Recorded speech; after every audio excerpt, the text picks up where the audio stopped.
Hello everyone, welcome to Tips, Tricks, and Trends. This is Terry Lynn Reese from TLR Coaching and Consulting. Thank you so much for joining us this week. Special thanks again to Standard Liquor for partnering up with us and supporting TLR Coaching and Consulting. Great liquor store over on Eddy Street. If you guys have not checked them out, they have pretty much everything you could ever need. Again, Standard Liquor, Jim, Terry, thank you guys so much for always supporting TLR Coaching and Consulting. This week we're talking about a special brand. This is Uncle Nearest whiskey. I've been waiting. It was a little heavy for the summer, but I wanted to bring it in for the fall. It's perfect. Uncle Nearest, or Nathan Green, if you don't know his story, he was a slave on a farm in the hills above Lynchburg, Tennessee, for a farmer named Dan Call. He was also a Lutheran preacher with a side hustle. He was also distilling whiskey, and Nathan Green, or Uncle Nearest, was his master distiller. His process involved something that no one was doing at the time, and he was filtering his whiskey first through maple charcoals and then aging the whiskey in oak charred barrels, which gave it a really smooth taste, very distinct, different from any other whiskey that was being produced at the time. So people loved it. It got really popular. Preacher calls, congregants were not too happy about the side hustle that he had going on, so he had to give up a distillery and he gave it up to an associate. But Nathan Green remained the master distiller there, and a young apprentice named Jasper, that was his God-given name. Jasper came along, wanted to know what was going on, what was that smoke coming from the stacks over in that distillery, and Preacher Call introduced him to Uncle Nearest and told him to teach him everything that he knew, and he did. He taught him everything he knew about the distilling process, and this young man, Jasper, then, also had an entrepreneurial spirit and started selling this whiskey himself, packaging it, getting it out there, and, then created one of the most well-recognized brands of whiskey in the world, and that would be Jack Daniels. Uncle Nearest's descendants, grandchildren, nieces, and nephews worked for the Jack Daniels distillery. He still has descendants working for the Jack Daniels distillery to this day. But thanks to Fawn Weaver, she's an author and someone who just really wanted to get the story of Nathan Green out there. She now owns the Nearest Green Distillery in Tennessee and produced this whiskey in 2017. It is fantastic. I'm so excited that his name is actually on a bottle now and this story can be told. Fawn Weaver is pushing the envelope with diversity. She's partnered up with Jack Daniels. They are starting a whole adversity and diversity program and challenges. They are starting distillery degrees in colleges and universities all over the South right now. Hopefully that will explode all over, but it just goes to show you that even in the times that we have going on right now,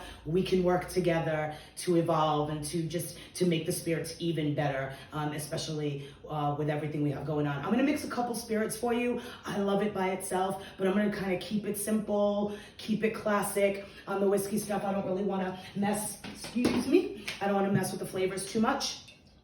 So I think what I'm gonna do is I'm gonna make a nice old fashioned for you. Super simple. I want you guys to taste the flavors in this whiskey for sure. Oh, losing my fall. I'm gonna have a lot of decorations and stuff too. I'm gonna put a little bit of ice in my glass. And then what I'm gonna do a little twist on this, literally. I've got some oranges here. I'm just gonna cut some of my skin out. Already got one side cut. And then what I'm gonna do is I'm gonna take this whole peel right off the bottom of the orange, okay? I really just wanna get the zest. I don't wanna get all the super sweetness from the orange in there. And what I'm gonna do is I'm just gonna twist this and squeeze that orange oil and zest right into that. And then I'm gonna drop that right into the glass. I'm also gonna take some bitters, put a couple of drops of that in there. It's about 3-4 drops. And then I'm going to do 2 ounces of the Uncle Nearest. Measured pour is always the best, guys. Right over that orange zest. I can smell it. It smells amazing. That's 2 ounces right there.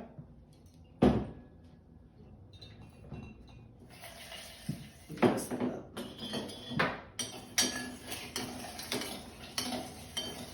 to get that zest in there a little bit. And the other thing I'm gonna do, I've got some Luxardo cherries. These are the real maraschino cherries, guys. Not those little test tube products that you see on most bars. These are amazing. Just gonna skewer a couple of these.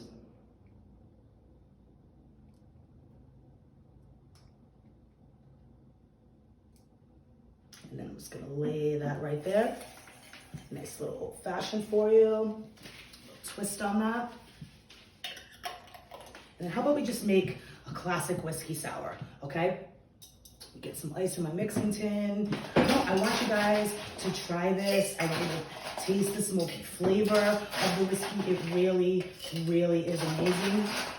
But I just wanted to show you some classic cocktails that you can get together on that one.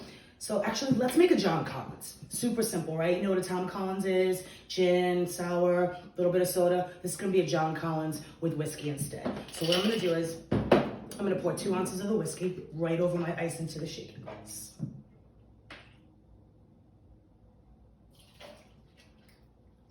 Two ounces. There we go. And then I've got some halved lemons right here. I'm just gonna squeeze a whole lemon, the juice from that right into that. I like to use fresh squeezed juice, guys. You can use your own bought sour mix if you like. I love fresh lemons. I think it just tastes so much better. But I'm gonna add to this because it can be a little bit bitter. It's a little bit of powdered sugar. It's about a half a teaspoon of that. It'll take a little bit of that bitterness off of there. And then we're gonna shake this up really, really good. I'm gonna give you a little mason jar on it for this one. Shake that up really good. And I'm just gonna pour that right into that. Actually add a little bit more ice.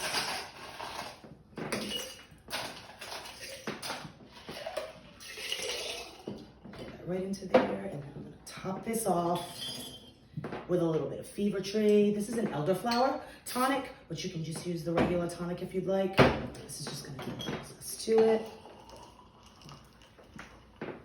And there, you have yourself a John Collins. You cut a little twist off of the lemon. I'm just gonna basically cut right into the skin on the outside of the lemon. Peel that right off. Sometimes the actual citrus on the inside can make it a little bit too bitter or a little bit too sweet. Like I said on the oranges. So I'm just gonna pull some of that out there.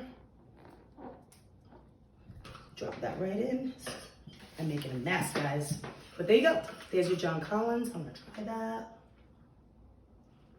Nice. Oh, the smokiness of the whiskey comes through. It's nice with the fresh squeezed lemon juice, guys.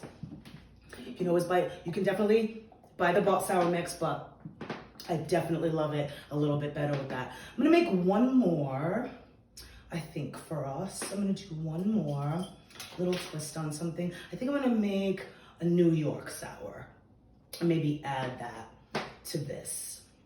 Yes, let's do that. Same thing. Props, guys.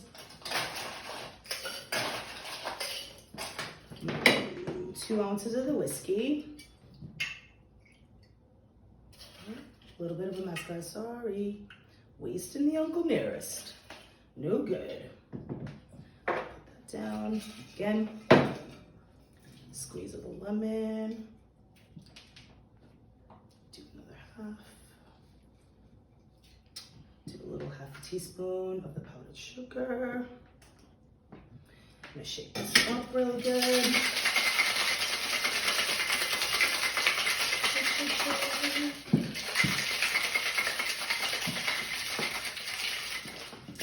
Actually, I think what I'm gonna do is I'm gonna pour this into a little cocktail glass.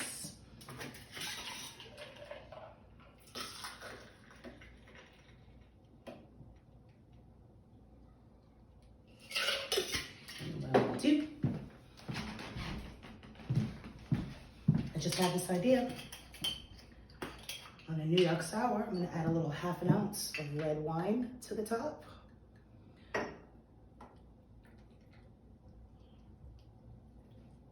Now we're cooking. That would be a New York sour.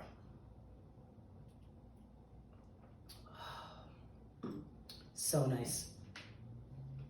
The dry red just definitely brings out that oakiness in the whiskey. Really, really nice. So old fashioned, got a classic John Collins.